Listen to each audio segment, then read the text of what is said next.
Queridos amigos, boa noite, sejam bem-vindos a mais uma reunião pública da nossa casa, da Associação Espírita Discípulos de Allan Kardec. Hoje quem vai desenvolver o nosso tema da noite de hoje é o nosso amigo Robinson, que ele vai falar sobre o tema Guerra e Paz. Mas antes disso, nós vamos fazer uma meditação do livro Pão Nosso, por Francisco Cândido Xavier, pelo Espírito Emmanuel, a lição 152. É uma pergunta: de que modo? A pergunta referente à passagem de Paulo na primeira carta aos Coríntios, no capítulo 4, versículo 21, que diz assim: que quereis? Irei ter convosco com vara ou com amor e espírito de mansidão? E aí quem responde essas perguntas e faz a análise dessa passagem é Emmanuel, que na sequência diz assim: por vezes o apóstolo dos gentios, inflamado de sublimes inspirações, trouxe aos companheiros interrogativas diretas, quase cruéis, se consideradas tão somente em sentido literal, mas portadora de realidade admirável, quando vistas por intermédio da luz imperecível. Em todas as casas cristãs vibram irradiações de amor e paz. Jesus nunca deixou os seguidores fiéis esquecidos, por mais separados caminhos no terreno das interpretações. Emissários abnegados do devotamento celestial espalham socorro santificante em todas as épocas da humanidade. A história é demonstração dessa verdade inconteste. A nenhum século faltaram missionários legítimos do bem. Promessas e revelações do Senhor chegam aos portos do conhecimento de mil modos. Os aprendizes que ingressaram nas fileiras evangélicas, portanto, não podem alegar ignorância de objetivo a fim de esconder as próprias falhas. Cada qual no lugar que lhe compete já recebeu o programa de serviço que lhe cabe executar cada dia. Se fogem ao trabalho e se escapam ao testemunho, devem semelhança anomalia à própria vontade paralítica. Eis porque é possível surge um movimento em que o discípulo ocioso e pendichão poderá ouvir o mestre sem intermediários, exclamando de igual modo: que quereis? Irei ter convosco com vara ou com amor e de espírito de mansidão? Emmanuel ele faz totalmente uma análise pautada de que, e a gente trazendo também para o nosso cotidiano, de que nós sabemos que o modelo e guia é Jesus e não tem diferença para aqueles que têm bastante conhecimento ou vivência do Evangelho e aquele que está iniciando.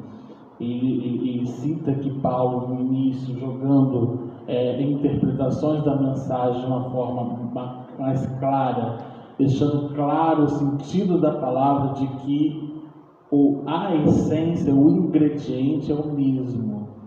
A receita de bolo, muitas das vezes, ela existe com os mesmos ingredientes, mas a forma que você vai fazer aquele produto vai depender justamente da sua boa vontade, experiência, e o que você vai refletir nisso. E aqui o Emmanuel está querendo justamente traçar para a gente, ele fala de que modo a gente justamente vai promover o alcance dos nossos objetivos. E o nosso objetivo é o quê? Ser melhor, ser cada vez melhor, buscar esse progresso. E aí quando ele cita aqui, que eu achei interessante nesse parágrafo, porque ele diz assim: os aprendizes que ingressam nas fileiras evangélicas não podem alegar ignorância do objetivo. Nós sabemos, né? Como objetivo da reencarnação, nós sabemos que nós estamos aqui para evoluir. Cada qual, no lugar que lhe compete, já recebeu o programa de serviço que lhe cabe executar.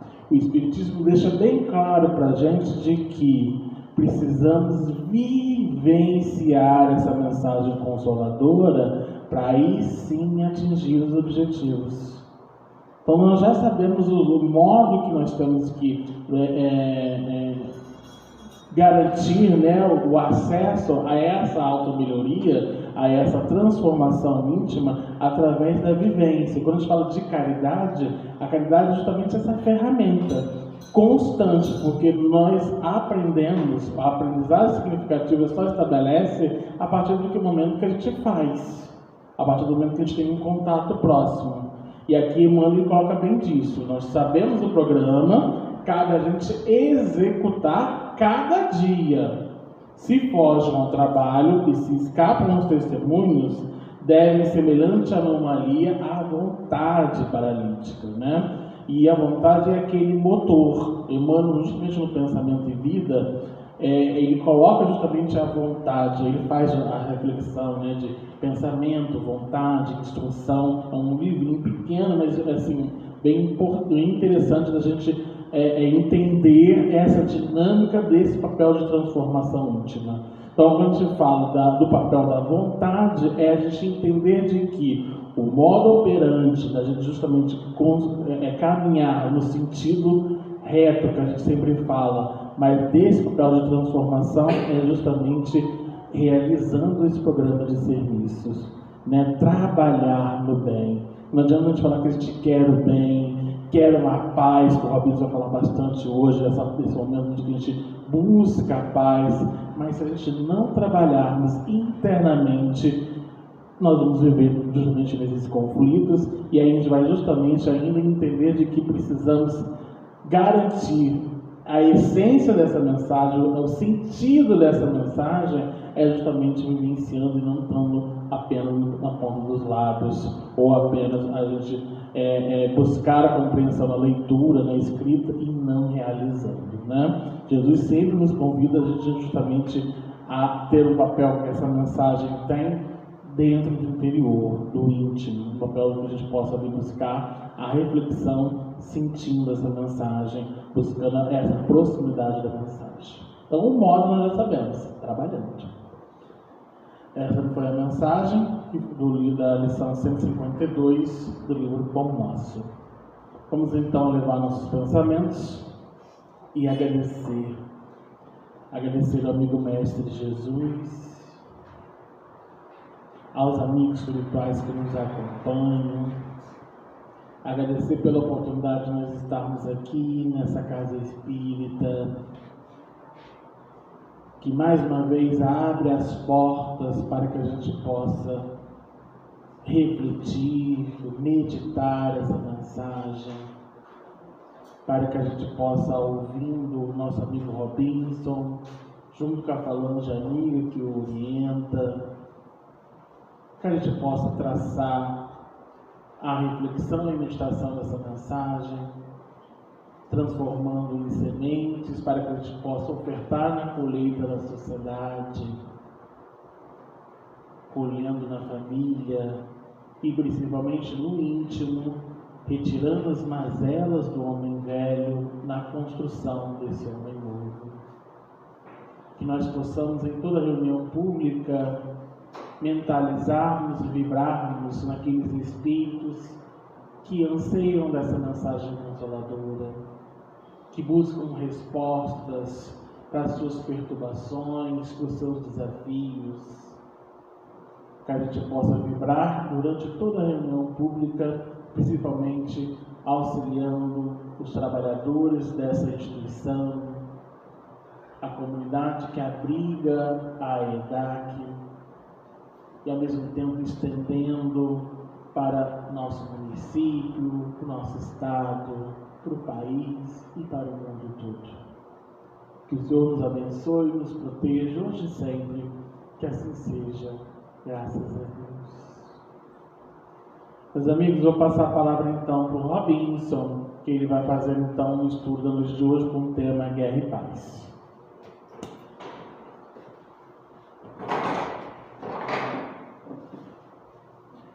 Boa noite a todos.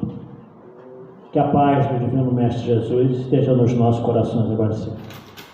Todo início de ano, nós criamos alguns temas novos, para a gente trabalhar durante o ano. E quando o Felipe perguntou o que eu ia falar na noite de hoje, eu falei, olha, eu estou trabalhando um tema, aproveitando o momento que nós estamos vivendo com a turbação no planeta, com vários conflitos armados, inclusive, em várias partes do planeta, eu estou começando a trabalhar um tema chamado Guerra e Paz.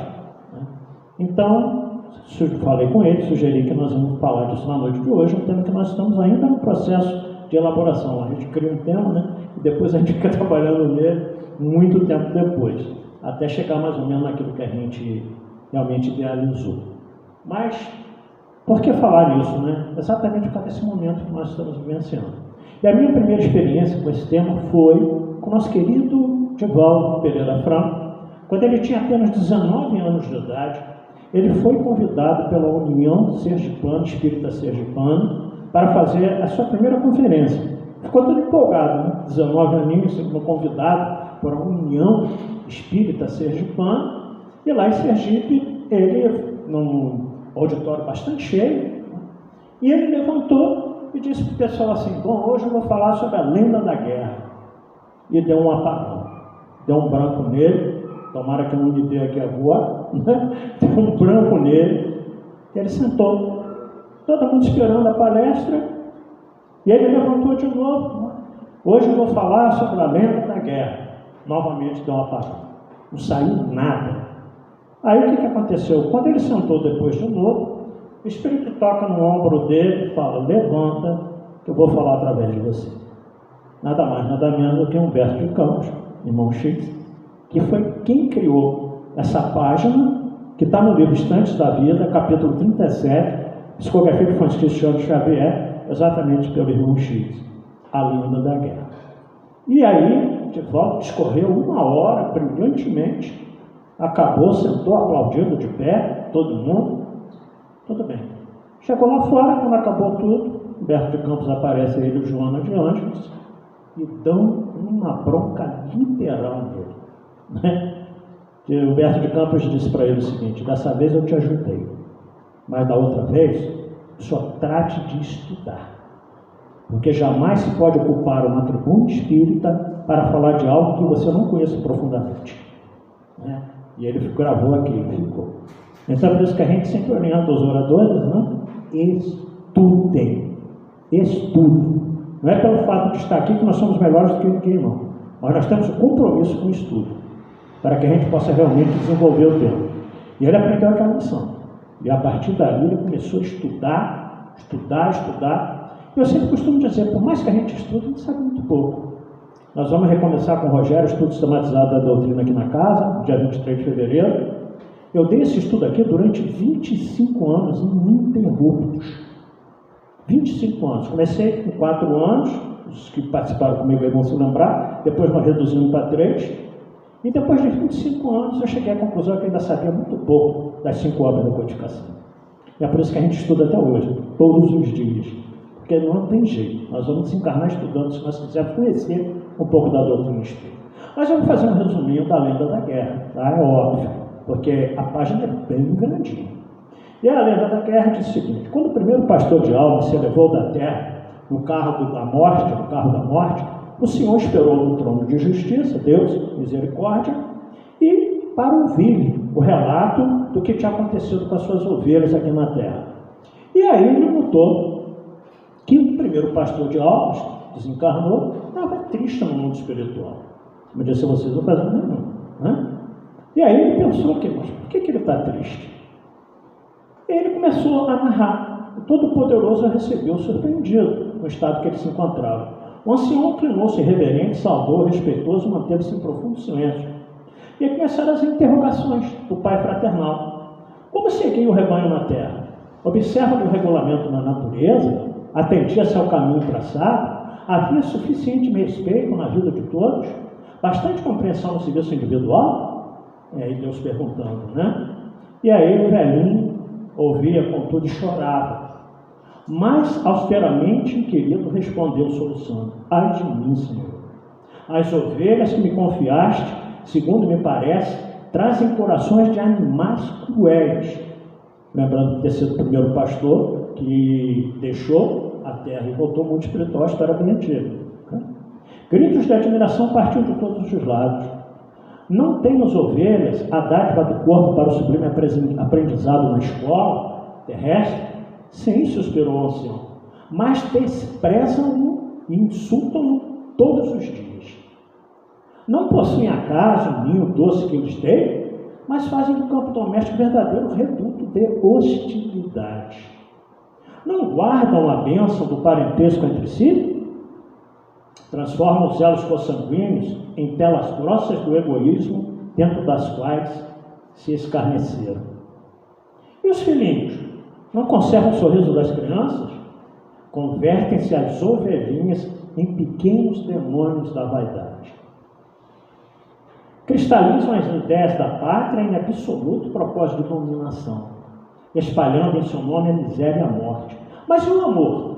Perguntou Deus ao pastor. Determinei que o amor lhes constituísse sagrada lâmpada no caminho da vida. Perfeitamente, prosseguiu o pastor. Entretanto, o amor para eles representa a máquina de gozar na esfera física. E a verdade, tornou o Senhor compassivo, somente acreditam nela e aceitam se os seus interesses imediatos, mesmo quando criminosos, não são prejudicados. E não te escutaram os ensinos inspirados no meu coração? O velhinho sorriu pela primeira vez em meio infinita amargura e acentuou: de modo algum. Recebem-me com um disfarçado sarcasmo. Preferem aprender em queda espetacular no despenhadeiro do que ouvir a minha voz. Mas não combinam entre si quanto aos interesses de todos? Não. Muitas vezes se mordem uns aos outros. Não estabelecem acordos pacíficos com os vizinhos? Nada disso. Intensificam as discórdias, atiram pedras ao próximo e o crime costuma ser o juiz das suas disputas. Todavia, continuou misericordioso. Infelizmente, esclareceu o ancião, vagueiam como cegos e surdos ante o conceito harmonioso de vossa graça e oprimem a natureza, simbolizando os gênios do mal, destruidores e déspotas. E aí o Senhor, nesse momento, todo-poderoso, mostrou-se igualmente entristecido. Após meditar alguns minutos, disse: não chores, nem te desesperes. Volta à terra. Ou seja, ele ia reencarnar, volta à terra e retorna ao teu trabalho. Outros companheiros contribuirão em teu ministério, encaminhando, corrigindo, refazendo e amando em meu nome. Alguém, contudo, estará presente no mundo, colaborando contigo e com os demais, para que as minhas ovelhas infelizes compreendam a estrada do aprisco pela dor. Em seguida, cumprindo ordens divinas, alguns anjos desceram aos infernos e libertaram o perigoso monstro, sem olhos e sem ouvidos, mas com milhões de garras e bocas. Foi então que, desde aquele dia, o monstro cego e surdo da guerra acompanha os pastores do bem, a fim de exterminar em tormentas de suor e lágrimas tudo que na terra constitua a obra da vaidade, do orgulho, do egoísmo e tirania dos homens, contrário aos sublimes desígnios de Deus. Então, essa lenda da guerra que o Divaldo engasgou, não conseguiu falar, mas com a ajuda de Humberto de Campos. E aí nós vemos o que acontece, o que quis dizer essa página belíssima de Humberto de Campos? Que foi preciso colocar a guerra para que a humanidade começasse a trabalhar o egoísmo, a inveja, a vaidade, a ambição, através de quê? Da destruição. Infelizmente, através da destruição. O que a doutrina espírita nos fala da destruição? Terceira parte do livro dos Espíritos da Lei Morais. No capítulo 6, da lei de destruição. A doutrina espírita nos prega isso. Apenas 3 questões aqui que eu resumidamente também trouxe para todos nós. Questão 728. É da lei da natural destruição, está no livro dos Espíritos. É da lei da natureza destruição. Preciso é que tudo se destrua para renascer e se regenerar. Porque o que chamais de destruição não passa de uma transformação que tem por fim a renovação e a melhoria dos seres vivos. Será idêntica em todos os mundos a necessidade da destruição? Questão 732. Guarda proporções com o estado mais ou menos material dos mundos. Cessa quando o físico e o moral se acham mais depurados. Muito diversas são as condições da existência nos mundos mais adiantados do que o vosso. E finalizando, essa questão da lei de destruição, questão 733. Entre os homens da terra existirá sempre a necessidade de destruição? Resposta dos espíritos superiores. Essa necessidade se enfraquece ao homem à medida que o espírito sobrepuja a matéria. Assim é que, como podeis observar, o horror à destruição cresce com desenvolvimento intelectual e moral. E nós vamos chegar, todos nós, à Terra um dia em que não haverá mais guerra. Mas a condição atual do planeta, por ser um mundo de expiações e provas, é natural que nós ainda soframos esse tipo. Calão fez uma palestra aqui no passado e ele falava que na Terra hoje existem mais de 60 conflitos armados. Mas a gente só dá importância aqui, a faixa de Gaza, a Rússia e a Ucrânia, os maiores conflitos. Mas a África, o tempo todo, países na África estão em guerra civil há dezenas e dezenas de anos, ninguém comenta. No Sudão é um absurdo. Há pouco tempo eu vi um vídeo queimando cristãos vivos. Então existem conflitos que a humanidade não dá importância. Será que é porque na África nós não nos importamos com os nossos irmãos africanos? Será que é por aí? Então existem conflitos em vários pontos do planeta. Por quê? Questão 742 do Livro dos Espíritos. Quando Kardec questiona os nossos amigos espirituais, o que impele o homem à guerra? Resposta literal dos espíritos superiores: predominância da natureza animal sobre a natureza espiritual e transbordamento das paixões.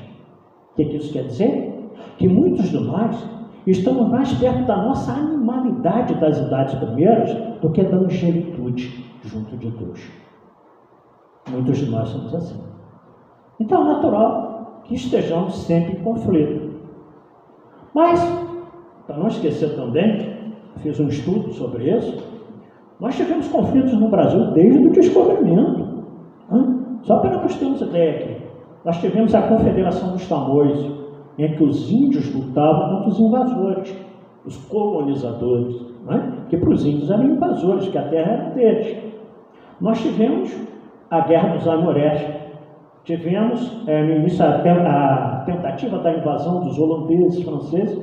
Muitos deles foram repelidos, inclusive, pelos nossos índios. Tivemos a Guerra dos Palmares. O que foi a Guerra dos Palmares? Era a época da escravidão. Então, o Kanka Zumba, que foi o líder dos Palmares, ele fundou uma comunidade, fundou uma comunidade lá, e lá teve mais de 20 mil pessoas participando do Quilombo dos Palmares, que era chamado Quilombo. E lá eles resistiram até onde deu ao conflito. E tinha aquele outro rei dos Palmares, o Zumbi dos Palmares, junto com o Kanka Zumba. E o que aconteceu? Resistiram até onde deu. Até várias incursões do exército naquela região acabaram exterminando o Quilombo dos Palmares. Mas era uma defesa natural dos negros contra a escravidão. Não queriam mais ser propriedade de ninguém, como é da lei natural. Nenhum ser humano nasceu para ser propriedade dos outros. Depois nós tivemos a Guerra dos Farrapos no Sul. Olha quantos conflitos desde o descobrimento do Brasil. Que era o exército do Rio Grande do Sul contra o exército do resto do Brasil. Depois nós tivemos a Guerra dos Canudos, que foi aonde? No sertão da Bahia, em que Antônio Conselheiro, que era um líder religioso e social, arregimentou também milhares e milhares de pessoas nessa região de Canudos, e também depois foram massacrados pelo exército, depois de várias incursões do exército. Então nós temos vários conflitos no Brasil. Depois nós tivemos a Guerra da Cisplatina. O que foi isso? Brasil contra a Argentina, pelo domínio daquela região ali, que hoje é o Uruguai. O Brasil investiu bastante naquela região. Mas a Argentina, o seu Uruguai ali também colado na Argentina como é no Brasil, travou uma guerra no Brasil por aquela região do Uruguai. Depois nós tivemos a Guerra da Tríplice Aliança. O que foi isso? No ano de 1777, nós tivemos aquele conflito ali em que Brasil, Uruguai e Argentina se uniram contra o Paraguai. O Paraguai chegou a aprisionar no Rio Paraguai um navio cargueiro brasileiro. Então ali foi estopim daquele conflito. Acontece que Brasil, Argentina e Uruguai juntos massacraram o Paraguai. Praticamente acabaram, né, com o exército paraguaio e mataram milhares e milhares de pessoas. Mas como tudo na lei da natureza é a lei de ação e reação, o que aconteceu? O Brasil, de uma certa forma, para pagar aquilo que a gente chama de karma, que nós adquirimos ao longo da nossa história, como foi o caso da escravidão, o Brasil construiu a hidroelétrica de Itaipu, na fronteira do Paraguai, e que o Brasil praticamente entrou com tudo ali. Bancou a usina de Itaipu inteira. E a produção da usina de Itaipu, em que ficou acordado que a maior parte dos quilowatts iriam para o Paraguai, só que o Paraguai não tem demanda para aquilo tudo. O que o Paraguai fez? Pega o excesso e vende de volta para o Brasil. Então, ou seja, na realidade as pessoas ficam assim, o Paraguai explora o Brasil. Não, o Brasil está pagando a dívida kármica com o Paraguai pelaquela tragédia que foi a Guerra da Tríplice Aliança. Então, de uma certa forma, nós estamos devolvendo ao povo paraguaio aquilo que nós tiramos dele, a chamada Guerra da Tríplice Aliança. E tivemos outros conflitos, né? Mas aí vamos agora para a humanidade. Como o tema é Guerra e a Paz, a primeira parte a gente tem que falar um pouquinho das guerras, né? Para ver quem gosta de história como eu. No ano de 1200 a.C., Grécia invade Troia. Que vocês já cansaram de ver aquele filme, né? O chamado cavalo de Troia, que se faz um cavalo de madeira, coloca dentro das portas de Troia, à noite os soldados gregos saem dali de dentro. É uma guerra muito interessante, muito duradoura. Porque há pouco tempo eu reli, né, a Ilíade e a Odisseia de Ulisses, em que, uma beleza de narrativa, foram 10 anos de guerra de Grécia contra Troia até conseguir invadir e destruir Troia. 1200 anos antes de Cristo. Em 1096 a.C. também, Godofredo de Bulhões com seus irmãos e tranqueiros de Saracusa entram em Nicéia, em Antioquia, mas acho que 500 mil homens devastam toda aquela região. No ano de 756 a.C., Roma faz 3 guerras contra a poderosa cidade de Cartago. Olha como a humanidade é perigosa. No ano de 476, com a queda do Império Romano, o Império Romano acabou ali, começou aquele período que nós chamamos da Idade Média, que durou quase 1000 anos, 990 e tanto. Só acabou no ano de 1453 com a queda de Constantinopla, hoje a região do Iraque. Aí acabou a Idade Média. Porém, nos idos do ano 1100, 1200, nós tivemos o aparecimento das cruzadas, em que os soldados, muitas vezes coasfados com a cruz de Cristo, entravam nas aldeias e devastavam as aldeias também, que não eram cristãs. Tudo em nome do Cristo. Então, nas cruzadas se matou muito em nome de Jesus, quando na verdade não era para ser nada disso. No ano de 1187, Saladino, depois de várias invasões de Jerusalém, Saladino destrói praticamente Jerusalém, que foi destruída várias vezes ao longo da história da humanidade. É por isso que até hoje a cidade de Jerusalém é dividida entre cristãos e muçulmanos. Porque Saladino lá, né, impõe o islamismo a Jerusalém, por isso que nós temos até hoje um templo lá do Islã dentro da cidade de Jerusalém, junto com as igrejas cristãs. Essa divisão prevalece até os dias atuais. E o conflito também. Até hoje, né, nós vemos esses conflitos lá daquela região. E lembrando que Jesus nasceu lá, não foi à toa. Jesus é judeu de nascimento. Jesus nasceu em Belém, que fica na Judéia, né? De ser para amainar aquele clima lá, mas até hoje a coisa ainda, infelizmente, está complicada. Avançando um pouco mais na história, nós chegamos no ano de 1860, com a chamada Guerra da Secessão dos Estados Unidos da América, em que os soldados do Sul, e antes, combatiam os confederados do Norte. O Sul era simpatizante da causa escravagista. Assume em 1861 Abraham Lincoln, 16º presidente americano, que era simpatizante também de acabar com a escravidão. Ele estava assistindo uma peça no Forte Teatro em Washington, esse ano, e invade o camarote dele um simpatizante da escravidão chamado John Wilkes Booth, consegue passar pelo segurança com uma credencial e dispara um tipo de uma pistola 44, que é uma potência em termos de armamento, na nuca de Abraham Lincoln. Abraham Lincoln cai no colo da sua esposa, Mary Todd Lincoln, e desencarna ali. Chegou no hospital lá para atendimento médico, mas não tinha mais jeito. Curiosamente, 100 anos depois, assume o poder nos Estados Unidos John Fitzgerald Kennedy, em 1961. Morre também com um tiro na cabeça. Desencarna com um tiro na cabeça. Na cidade de Dallas, e ele cai no colo de Jacqueline Kennedy, no carro, exatamente, curiosamente, como Abraham Lincoln caiu no colo da sua esposa Mary Todd. Alguns que gostam dessas reminiscências, quem não foi quem, eu não dou muita bola para isso não, mas diz que John Fitzgerald Kennedy foi 100 anos depois o presidente, reencarnação de John Wilkes Booth, que teria assassinado Abraham Lincoln e morreu da mesma forma. Todos dois eram simpatizantes das causas sociais e eram contra qualquer tipo de escravidão. Então parece que realmente a história se repete, Bom, terminou a Guerra de Secessão nos Estados Unidos, começa no ano de 1914 a Primeira Grande Guerra Mundial, em que o Brasil participou. Os alemães também vieram aqui e afundaram navios, embora rudimentar naquela época, imagina o submarino de 1914, mas também afundou alguns navios mercantes brasileiros. O Brasil entrou na guerra em 1914, acabou em 1918. Quando a gente pensa que o mundo vai se estabilizar, no ano de 1939, começa aquela que foi chamada a maior de todas as guerras, que é a Segunda Grande Guerra Mundial, que se formou a Tríplice Aliança, Alemanha, Itália e Japão, para guerrear com o mundo inteiro. Não teve jeito. Depois que a Inglaterra já estava sofrendo lá, os países da Europa, porque Hitler invadiu primeiro a Polônia, a Áustria, todos aqueles países circunvizinhos, chegou até a França, aí os Estados Unidos entrou na guerra. E aí, com mais a Inglaterra, mais as resistências francesas e outros países do Brasil também, teve navios afundados na costa brasileira, submarinos alemães, e o Brasil também entrou na guerra, na Segunda Guerra Mundial. O Brasil conquistou Monte Castelo e Monte Cassino na Itália. Bravos soldados da FEB daquela época, com roupas rudimentares para o inverno daquela ocasião, com alimentos, que o americano parece que jogou aquilo tudo fora. Precisam comer carne seca para subir o morro, comer feijoada para guerrear, então deu ração, deu uniforme correto para batalha, armamento, tudo.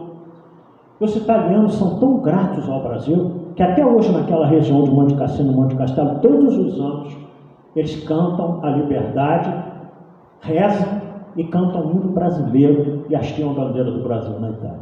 Todos os anos esse ato se repete, em agradecimento aos corajosos soldados brasileiros.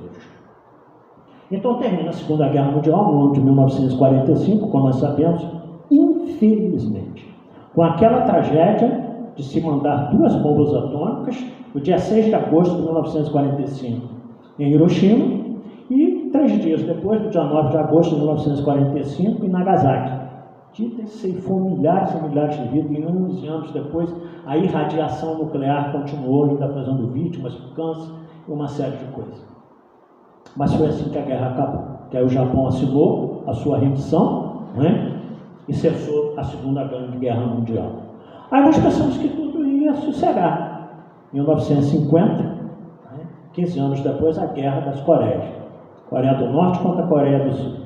1960, Afeganistão, Vietnã do Norte contra o Vietnã do Sul, em que milhares e milhares de soldados americanos morreram naquelas florestas lá, alguns foram encaixados, perdeu-se a vida numa guerra insossa, mas tudo pelo domínio territorial, de se implantar o Ocidente contra o Oriente, comunismo contra capitalismo, uma bobagem tremenda que demonstra ainda o nosso atraso intelecto e, sobretudo, o nosso atraso moral.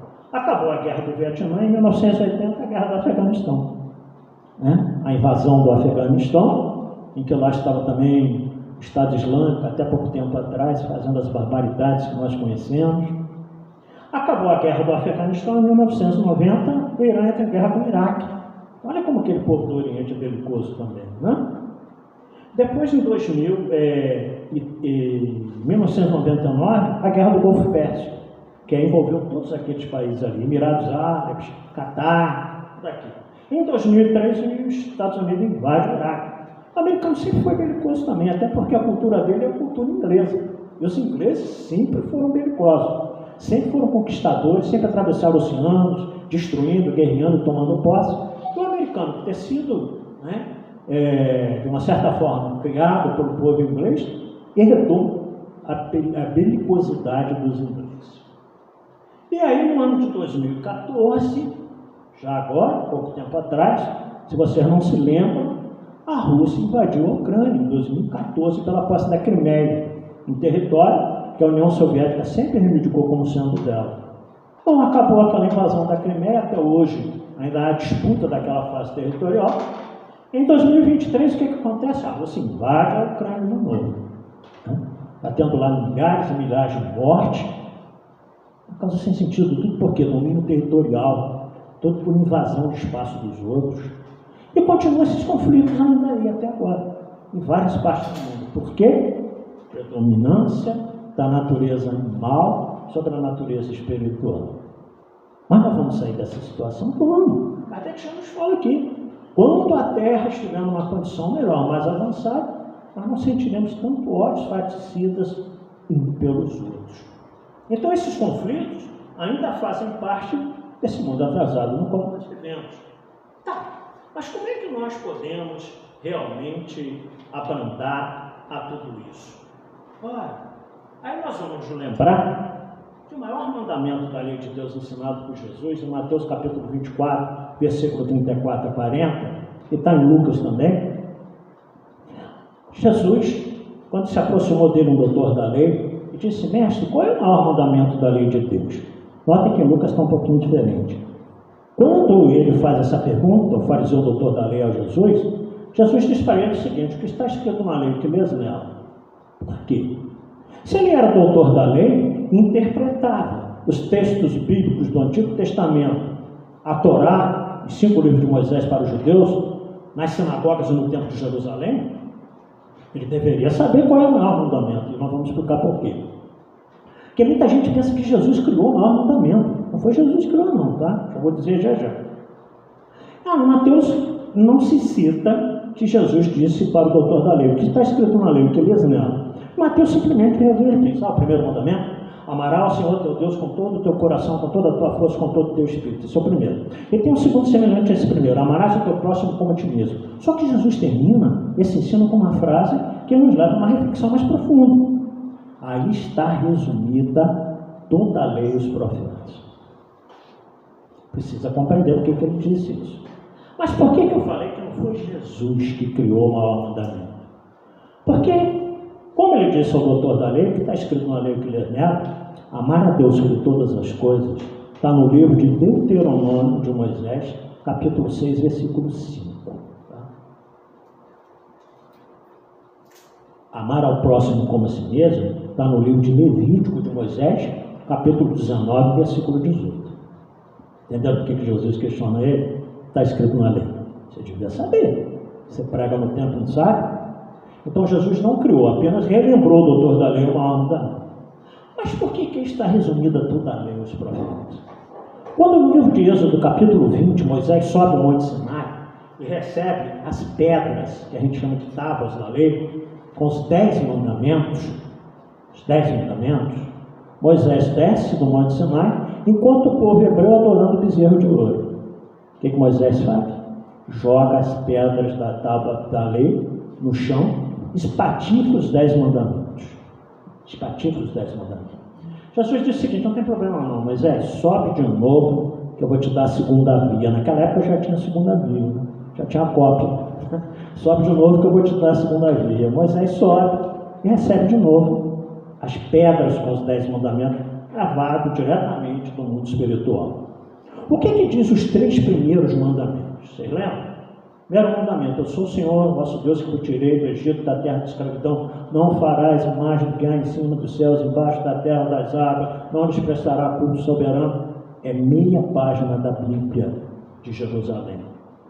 Bíblias modernas, tradução moderna, costumo dizer que estão resumindo demais as coisas. Amar a Deus sobre todas as coisas. Se resumiu nisso. Segundo mandamento, não tomar seu santo nome em vão. Não tomar o nome de Deus em vão. Você já viu que tem pessoas que o tempo todo falam que bom, né? Que Deus, né? Que bom, graças a Deus, graças a Deus. O tempo todo, por coisas que são menos comezinhas do dia a dia. Comezinhas do dia a dia. Colocaram água aqui para mim, graças a Deus. Se fosse de quem foi lá buscou, tem que isentar Deus disso.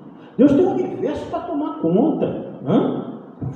Vai ficar preocupado se alguém botou água para mim ou não botou. Então tomar o nome de Deus em vão também, muitas vezes, citar sem necessidade. O tempo todo, vamos deixar para a coisa mais importante, para a gente falar no nome dele.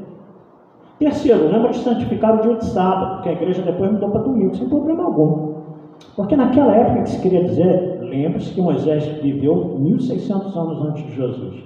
Há 3.600 anos atrás não havia essa cultura de se tirar pelo menos uns dias da semana para se dedicar a Deus.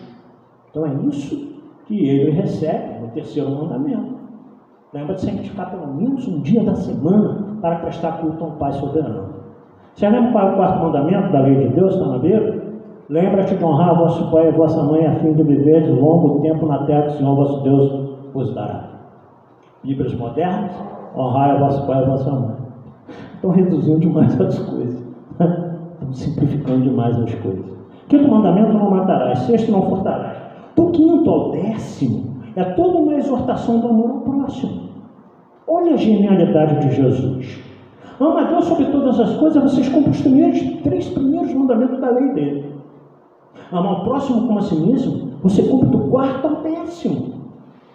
E por isso que ele diz, aí está resumida toda a lei e os profetas. E nós ainda não conseguimos fazer. Nós ainda não conseguimos fazer. Porque se notarmos e nos aprofundarmos um pouco mais nesse conhecimento, amar ao próximo como a si mesmo. Se a gente não consegue amar ao próximo, não será que está faltando amor a nós mesmos? Será que não está faltando amar a nós mesmos primeiro? Para que depois nós tenhamos condição de amar ao próximo? Quando é que eu não me amo? Quando eu não me cuido. Quando eu não me cuido fisicamente. Quando eu faço uma série de coisas que me comprometem a minha existência nesse corpo que Ele nos deu, que é o templo da alma, do espírito. Quando eu não cuido dele, curto a minha vida. Muitos de nós somos suicidas à prestação. Muitos de nós encurtamos o tempo que foi programado como espiritual para a nossa existência. Nos perdoe a sinceridade fazendo as bobagens que a gente faz por aí. Depois, nós não nos cuidamos mentalmente. Por isso, tanto desequilíbrio aí fora.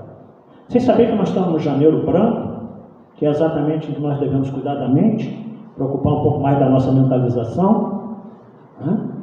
Então, vocês não cuidamos. Deixamos aflorar em nós pensamentos terríveis ainda. Eu costumo dizer, como é que cristão, principalmente espírita, pode guardar ódio, pode guardar raiva, rancor, ressentimento. Prefixo ré na língua portuguesa significa sentir de novo. Ficar relembrando fatos que nos aconteceram há tanto tempo atrás e guardar mágoa daquilo, não cabe mais no coração. Não cabe mais no coração cristão. Espírita, muito menos ainda.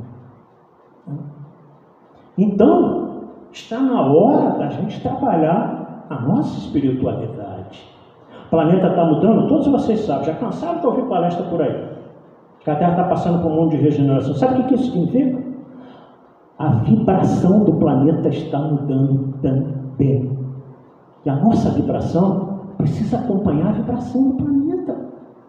A fluídica do planeta está sendo melhorada. E nós precisamos melhorar a nossa fluídica também. Como é que eu faço isso? Alimentando bons pensamentos, estudando mais, procurando viver em acordo com o amor que Jesus nos ensinou através do seu Evangelho. Vamos conseguir em plenitude? Claro que não. Não temos competência e bagagem para isso. Numa única existência, promover em nós uma conversão paulina, agostiniana, muito difícil. Santo Agostinho foi devasso até os 32 anos. Paulo, nós sabemos, depois de inclusive autorizar a morte de vários cristãos, se converte às portas de Damasco. Conversões repentinas, de uma hora para outra. Porque quando Agostinho, nos jardins da sua casa, a Bíblia numa mesinha folheada ao vento, e curiosamente, parando uma página, vai lá ler toda uma mensagem de Paulo, a exortação a quê? Não te detenhas em glutonarias, nos leitos vis. Paulo dando uma bronca dos nossos desvirtuamentos. Aquilo ali levou Santo Agostinho a uma reflexão maior. E sua mãe Mônica, considerada pela Igreja Católica Santa Mônica, vivia dizendo a ele: Agostinho, vem, converta-se. Que é isso, mano? Aproveitar a vida. Então, muitos de nós não temos essa capacidade dessa conversão repentina. É pomba tira, troca pouco. Francisco Xavier diz uma coisa muito interessante. Todos nós temos um quê ainda de periculosidade. E é por isso que nós erramos em várias existências. E continuamos errando ainda, infelizmente. É natural. Agora, se nós não perdoarmos a nós mesmos por aquilo que nós erramos, quem vai nos perdoar? Primeiro começa por nós. Depois entendamos as críticas, as agressões, que muitas são verdadeiras, porque nós somos merecedores disso. Mas como é que nós, o tempo está avançando, como é que nós podemos conquistar realmente a paz do mundo? E aí, deixa eu achar aqui, como é que nós podemos conquistar a paz do mundo? Eu não sei onde está. Achei. No ano de 1998, Divaldo Pereira Franco criou um movimento Você e a Paz. Lembram disso? 74 países ele percorreu, divulgando o movimento Você e a Paz. No Brasil, mais de 60 municípios, inclusive Volta Redonda. Na época que o Gotardo era presidente, era prefeito, né? O Gotardo foi lá na Ilha São João, promoção do gelo, os Carlos Silva, deram inclusive uma placa de cidadão volta-redondense a ele. De volta, aquela ilha estava lotada, debaixo lá do galpão. De volta promoveu uma conferência realmente fantástica, falando exatamente sobre isso. Divulgou Você e a Paz na ONU. As pessoas dizem equivocadamente que ele tinha um passaporte. Ele ganhou o título Embaixador Mundial da Paz na ONU. E foi convidado várias vezes a retornar lá para falar sobre isso. Então, muitas cidades ainda promovem esse movimento. Em Salvador é sempre antes do Natal. Há um encontro ecumênico, para falar exatamente da paz. Volta Redonda teve aí antes do Natal a Corrida da Paz. Até hoje, ainda em função do movimento que o nosso querido Divaldo criou. E nessa época, Nando Cordel, eu costumo dizer, se tem uma canção inspirada pelo mundo espiritual superior, foi aquela, a paz. Vocês lembram dela? Não vou cantar, senão vocês vão embora. Eu vou recitar. Nando Cordel, numa felicidade tremenda, diz o quê? A paz no mundo começa em mim. Claro. Nós somos a célula da família, que é a célula da sociedade. Então, se eu estou descontrolado, se eu estou agressivo, aonde eu vou, eu levo a minha agressividade, o meu descontrole, a minha ansiedade. Agora, se eu estou em paz, aonde eu vou, o que eu levo? Eu levo a minha paz. O mundo pode estar acabando à minha volta, mas eu estou em paz comigo mesmo. E olha que beleza de canção. A paz no mundo começa em mim. A terra só será uma terra de paz quando todos nós nos tornarmos espíritos de paz. Se eu tenho amor, com certeza eu sou feliz. Não vou falar a música inteira. Mas alguém tem dúvida de quem tem amor no coração não é feliz? Se eu tenho amor, com certeza eu sou feliz. As pessoas que vivem no amor sofrem as injunções do mundo, mas elas passam por cima disso com absoluta tranquilidade, porque, como diz Pedro na sua carta, o amor cobra uma multidão de pecado. O amor cobra uma multidão de pecado. Está na primeira carta de Pedro, no capítulo 4, versículo 8. Então, ou seja, o que nós precisamos? Amar mais do que nós temos amado. Não importa o que nos fizeram. Muitas vezes a gente fala assim, nossa, irmão, mas você não sabe o que eu passei. Você não sabe o que fizeram comigo. Quer voltar lá atrás e ver o que você fez, inclusive, com essas pessoas? Melhor não. Por isso que Emmanuel disse, o Alberto projetou aqui um dia, uma palestra dele, com muita propriedade, Emmanuel nos recomenda não levantar a tampa das nossas reencarnações, porque não suportaremos o cheiro que sairá desse bueiro chamado as nossas vidas passadas. Então, que autoridade moral nós temos para hoje defenestar as pessoas, julgá-las, condená-las? Que autoridade moral nós temos para isso? Pensemos nisso. Mas também nunca esqueçamos de tentar corrigir os nossos erros, aquilo no qual nós temos falhado, e muitas vezes, insistentemente, como diz Chico. E a outra, uma live recente, falou sobre isso. Nós erramos em todas as nossas reencarnações. E muitos erraram nessa. Estou dentro. E muitos erraram nessa. Então, ou seja, aí eu vou julgar o outro, vou dizer que o outro está errado, que o outro não faça aquilo que eu já fiz. Porque nessa mensagem, como o Chico diz, todos nós temos algo de periculosidade. E como é que nós criticamos uns outros se nós tropeçamos nas mesmas pedras que eles estão tropeçando agora? Nós já tropeçamos em outro momento da nossa vida. Se eu tenho amor, com certeza eu sou feliz. Se eu faço bem ao meu irmão, tem a grandeza dentro do meu coração. Música de cordel. Alguém tem dúvida que Francisco Cândido Xavier, Madre Teresa de Calcutá, Renan Dulce, Divaldo, Albert Schweitzer, Mahatma Gandhi, que passaram a vida inteira fazendo bem aos outros, tem a grandeza dentro do seu coração. É óbvio que a visão deles do mundo espiritual é diferente daqueles que acham que fazem ou não fazem nada. Não fizeram nada a vida inteira. É óbvio que a visão deles é diferente. Chegou a hora de todo mundo, né, buscar a paz. Eu costumo dizer, já passou da hora. Mas já que estamos agora nesse momento, né, oremos pelos líderes políticos de qualquer lugar, de qualquer região, de qualquer país. Né? Nós cristãos e espíritas, principalmente, é óbvio que nós temos simpatizantes sociais, políticos, econômicos, o que quer que seja. Oremos por aqueles que nos desagradam, que nós achamos que estão em erro. Mas isso que nós achamos. A nossa visão, muitas vezes, é completamente diferente do que a espiritualidade visualiza aqui, do que a espiritualidade vê aqui. E eu tenho falado insistentemente aonde eu vou. Insistentemente. Jesus está no controle.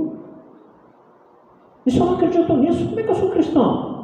Se eu não acredito que aquele que criou o planeta 4 mil bilhões de anos atrás, que é o governador do planeta Terra, que designou Ismael para tomar conta do Brasil. Quem é Ismael? Filho de Abraão com a escala H. É o mesmo Ismael. Ele está tomando conta do Brasil. Mas eu não acredito nisso. Por que tanta incerteza, tanta preocupação com isso, com aquilo outro? Né? Eu costumo sempre lembrar na obra Brasil, Coração do Mundo, Padre do Evangelho, do próprio Humberto de Campos, quando Eliu, designado por Jesus, no descobrimento do Brasil para trazer o Evangelho para cá, né? Quem foi Eliu? Hilel, grande espírito da antiguidade também. Eliu em árabe e Hilel em hebraico, é um grande espírito, que era pai de Gamaliel, avô de Gamaliel, que instruiu a Saulo. Né? Eliu, entristecido, falou: Senhor, você já viu o que está acontecendo lá com a colônia, lá com o Brasil, o que está acontecendo? E Jesus disse: Eliu, não te aflijas, doravante, a pata do cruzeiro está eternamente ligada ao meu coração. Jesus, estamos ligados ao coração dele eternamente. Estamos temendo o quê? Mas essa mudança, ele sabe. Ele sabe. O que quer que aconteça está nas mãos dele, diz Ismael. Vocês lembram qual é a segunda frase depois disso, que ele diz que o Brasil está eternamente ligado ao coração dele? Não, eu vou relembrar vocês. Ismael, as injunções políticas, foi Ismael, não foi ele? Ismael, as injunções políticas na terra do Cruzeiro terão um papel secundário. Papel secundário. O que importa é a implantação do meu evangelho de amor. Porque quando eles se amarem uns aos outros, tudo isso daí passará. Está nos faltando? Isso. Amarmos uns aos outros. E como eu disse há pouco, então esse trabalho maior da guerra não é se preocupar com as coisas exteriores, com as guerras exteriores, com os conflitos. É com a guerra interior que nós temos que travar cada um de nós conosco mesmo. Eu ouço muitas vezes nas palestras, é preciso matar o homem velho. Não, não tem como matar o homem velho sou eu no passado. Como é que eu vou matar o meu passado? Ele já existiu, ele já aconteceu. Eu tenho que trabalhar o homem velho para me tornar um homem novo. Aí sim, não é? Então nós precisamos tornar-nos homens novos diante da conjuntura nova que o planeta está passando. E nós achamos muitas vezes que estamos fazendo muita coisa, a gente vinha conversando no carro, hoje nós fomos visitar lá o seu Hugo, né, na casa dele, lá da filha dele da casa, a turminha toda aqui que foi comigo, os Carlos, o Rogério, Altamiro, Carlão, e a gente vinha no carro conversando sobre isso. Ah, já fez muita coisa, então vou contar uma historinha aqui.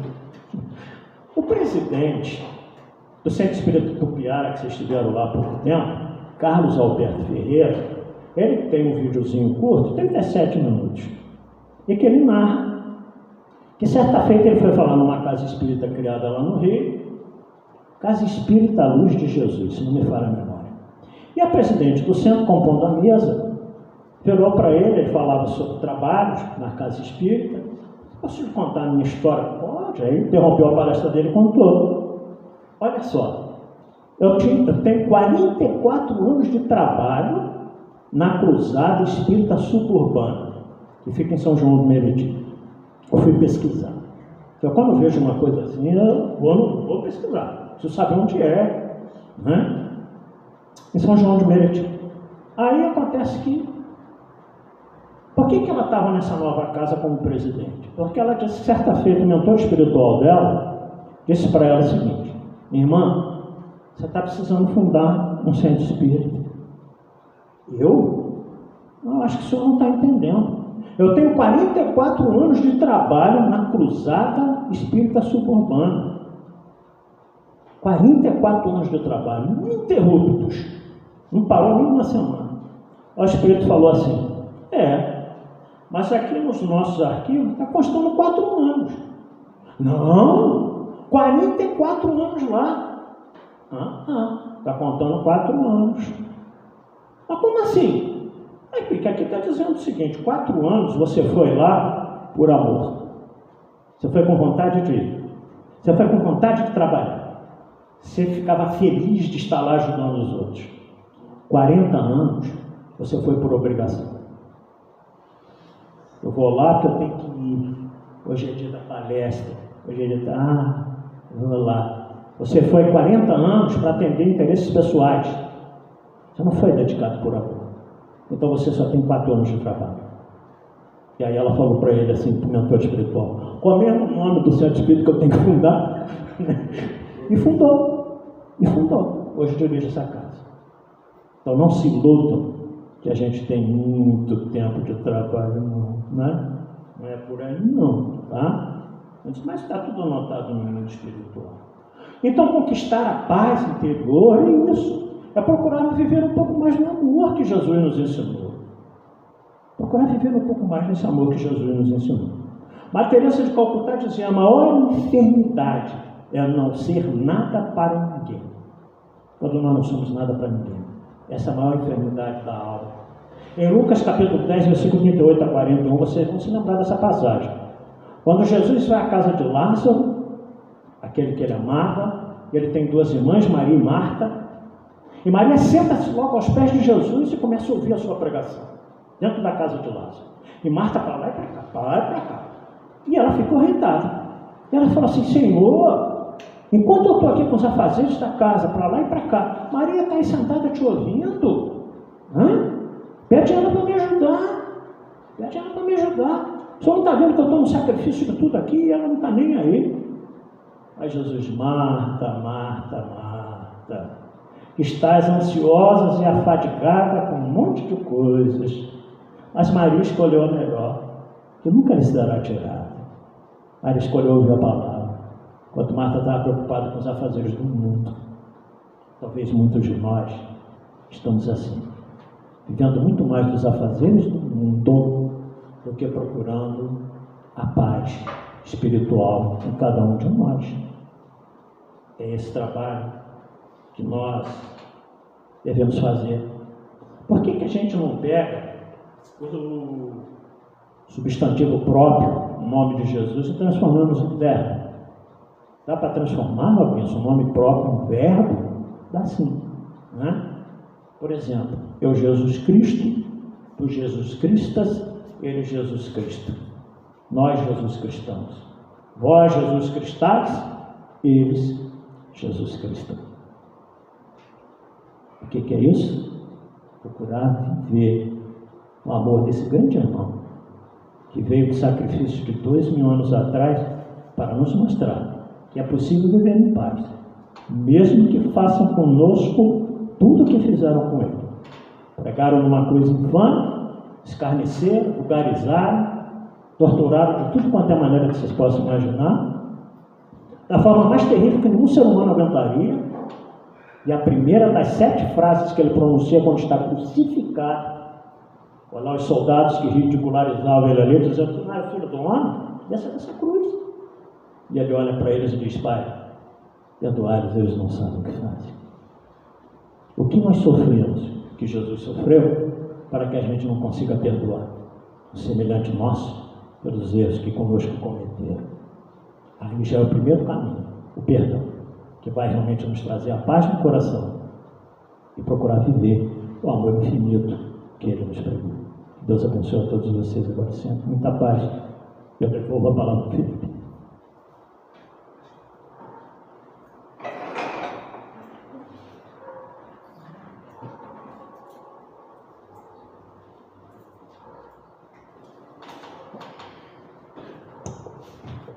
Agradecemos ao amigo Robinson pela oportunidade de reflexão, a temática, né, guerra e paz, e aproveitando, né, que a gente possa justamente ali fazer nossas irradiações também por todo o planeta, né, que também passa por conflitos, e a gente sabe de que a irradiação mental, ela é uma poderosa ferramenta para auxiliar esse planeta que passa por esses desafios.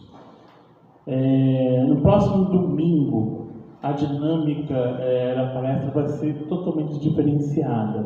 Não tem palestra. Então nós vamos deixar claro de que no domingo, nesse domingo, não haverá palestra e nem passe magnético, sessão de passe. Aqueles que precisarem do passe, teremos passistas plantonistas à disposição, mas não haverá a mesma dinâmica de todas as palestras de domingo, porque é a nossa Assembleia Geral Ordinária. A Casa Espírita, na realidade, ela faz 75 anos em fevereiro, ela é uma organização, né? Ela é uma instituição espírita, então que tem um estatuto social.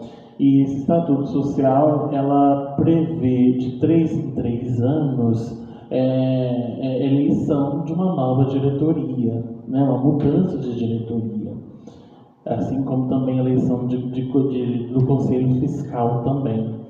Então, nesse domingo vai ser justamente a Assembleia Geral Ordinária. Então, quem tem que estar presente aqui, participando da Assembleia e tem direito a voto, são sócios contribuintes ativos, aqueles que pagaram suas mensalidades, contribuíram com a casa durante todo o ano de 2025. Mas, Felipe, eu não sou sócio, eu não contribuo com a casa. Fica o convite, que me desejar fazer a contribuição, é só ir na secretaria que a gente entrega a fichinha para vocês. Mas podem participar, mas não tem direito a voto, tá? Inclusive tem um lanche, só que a dinâmica do lanche também é diferente no domingo. O nosso café ele vai ser às 9 horas, que é justamente o primeiro horário de chamada da Assembleia. A convocação é 9 horas para todos os sócios contribuintes. Estão vindo nesse horário, se não tiver o colo necessário, aí a gente vai tomar um café, e aí 9h30, aí sim começa a Assembleia Geral Ordinária, tá? Então, fica aí o convite para quem não é sócio contribuinte, pode estar participando, mas deixar claro de que não tem palestras. Mas nesse dia também nós já estamos deixando já pronto, no domingo, nós vamos deixar uma palestra inédita no YouTube. Então, quem desejar assistir em casa uma palestra, vai ter uma palestra lá para assistir no mesmo horário no YouTube da nossa casa, tá bom? Lembrando também que nós iniciamos já desde o início do mês a divulgação do nosso estudo sistematizado da doutrina espírita. Ele vai iniciar depois do Carnaval, então dá para a gente programar, né, todas as segundas-feiras às 19 horas. O estudo sistematizado ele é fundamental para aquele trabalhador da casa espírita que participe e colabora com a casa, e ao mesmo tempo aquele que queira conhecer a doutrina espírita na sua profundidade, porque o estudo sistematizado ele tem na sua metodologia as 5 obras básicas. O Robinson, por exemplo, hoje falou de guerra e paz. Se fosse um estudo sistematizado da doutrina espírita, nós vamos verificar o que esse assunto, guerra e paz, tem nas 5 obras básicas, quais são as ligações, né? A conexão. Então, é um estudo muito bom, vale muito a pena, tanto para a formação dos trabalhadores e para aqueles que queiram conhecer ainda mais a doutrina espírita. Então, na segunda-feira, após o Carnaval, acho que é 21, né, gente? 23 de fevereiro, nós vamos ter o estudo sistematizado, o retorno do estudo sistematizado às 19 horas, tá bom? E também, após o Carnaval, também nós vamos iniciar também a evangelização, as atividades que até então estão em recesso, tá bom?